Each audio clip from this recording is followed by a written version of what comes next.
Deutsche Panzer. So I imagined, who was the guy that directed Carnival of Souls? Herc Heckley or something? Herc Harvey. Herc Harvey. That, like, remember how we looked him up and he did like all these fucking like industrial films. Yeah. When I was watching this, I was like, I wonder if Herc Harvey would have made a film like this. Like if he lived in Germany. If he lived in Germany, he would have at the time. Well, and this guy made weird experimental films too. So it's almost like it is the German Herc Harvey. Like he did a bunch of industrial stuff starting in like 1917 or something like that. And then after the war, he started doing these weird, or actually even before the war a little bit, he started doing these weird experimental pieces where he would film like animation type stuff with like color visuals. Like it was cutouts and stuff. Yeah, it was like paper cutouts. What's his name? Like full abstract stuff kind of thing. Yeah. But this was John, did Bigby show you Symphony of a City? I don't think we saw Symphony of a City. No, we saw Chickens of Process.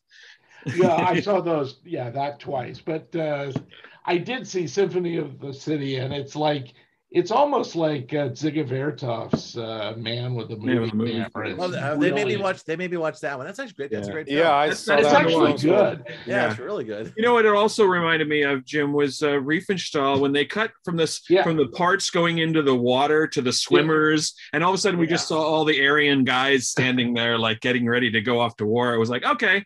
Now I know I'm in Germany. The Nazis had an aesthetic. They had a visual aesthetic for their stuff. Like they went with it. That's where I think the picture went. I don't know.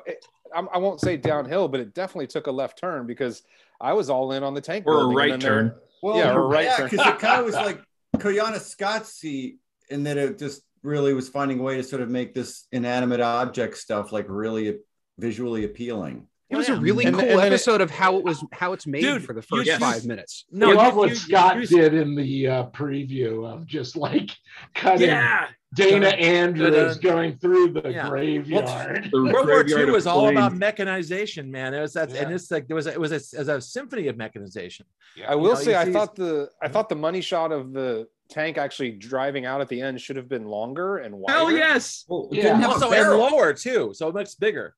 It also wasn't fun. You barely saw it for like a second. And then I imagine part of what got cut out was looking at more of the tanks. Yeah. Also, right, because this is a 7-minute we all watched, and it was originally 13. I could not find the 13. I tried so fucking hard to find it. I am guessing, like I said, there's probably direct propaganda that got cut out of it. And because you watch the first half, and there's like music's going along, and also it cuts, and the music. It cuts to his voiceover. Yeah, and it cuts. And there's no subtitles on the voiceover. It does seem pretty fragmented. Also, Jim, give us an impression of what they were saying in the voiceover. They were just saying, like, work for the fatherland and everything's going to be fun, hunky-dory. I mean, it was made in 1940, so, they had already invaded Czechoslovakia. Things were going great. Yeah, things were going their great. Salad days, really. Salad days, yes. But my hands have been chopped off. No, it really was. I watched this thing and I kept thinking, like Tad said, of how it's made. Yeah. It starts with a large hunk of iron. The press cuts off various pieces. I also love the scene with the large. I don't know. It's not a turret. lathe, The turret ring. The turret being hollowed out. Yeah, hollowed out, and they're putting the gear teeth in it. That's just amazing stuff. All those little chips of metal raining down. Oh yeah, exactly. My favorite part though was when the guys were actually putting the track on the wheels, the large wheels, and they were like right, and they're pulling it. They were tag teaming. They were working in tandem, like pulling it around. And I was like, that's fascinating. Like it really is. That was the most how it's made portion of it for me. It was like, that's how they do that. Right. That's literal manpower right there. Yeah. Well, I've always wondered how plumbuses are made. Huh? Whose? Oh, Tad, come on. All right. Nothing. Anyway, nothing. It was a joke just for him. Proof because it doesn't. That might be the clip. But anyway, there wasn't much to say about it. It just was like it was outright. I just wanted something short. I would have apropos. Honestly, I would have been up for a half hour of the symphony of mechanization. Yeah. Like I thought that was really fascinating to watch. I mean, this is the German Disney World, like Nazi Disney World. You go you go to Epcot there, and it's this like. Yeah, the hall of the future. Yeah, their Disney World is like Crooks. The future is that. Yeah, and it's such a fascinating subject because this isn't even particularly well shot at all. It's just, but you're looking at what's happening. The beginning stuff. Some of it's good, and some of the editing's good, but like. There was a scene where the music cuts in, the Wagnerian music, and it was just like it's way too loud. Yeah, we were riding the volume on that one. The audio was all over the place. I think it's just it's degraded. Yeah. I'm sure it looked really nice when it first came out, and just hasn't been restored. It just looks possible. Also, the YouTube version I saw was pretty pixelated and crummy, and I was thinking it's a shame because I bet this black and white photography actually looks. It's like 320 by pretty good. Yeah, because I was gonna have it running. I downloaded it from YouTube, and I was gonna have it running. I had the same idea as you, Tad. Mm-hmm. And it won't, and they won't fucking take it because it has to be 640 for goddamn Zoom. Yeah, I could massage. It's not even good enough for Zoom. Oh well. Background. So you said this guy made other stuff?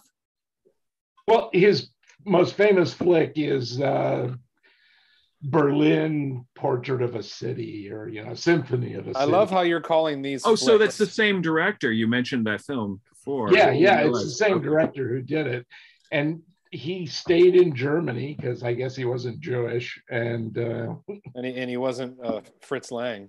And he wasn't Fritz Lang. Mm. Yeah. Most of the good ones got out. Douglas Sirk, Fritz Lang. Well, Fritz Lang made a whole movie about how bad Wilhelm Weiler. Wilhelm Weiler. Oh, Wilhelm Weiler. No, really, was he German? He's Alsatian, an Alsatian Jew. Oh, okay. Yeah, good reason to get the hell out. So yes, he is. Willie Weiler. Willie. Yeah, that was really what he went by. Good old Bill. Oh. So guess we could thumbs it at this point. I mean, anything else? I mean, sure. Why not? Sure.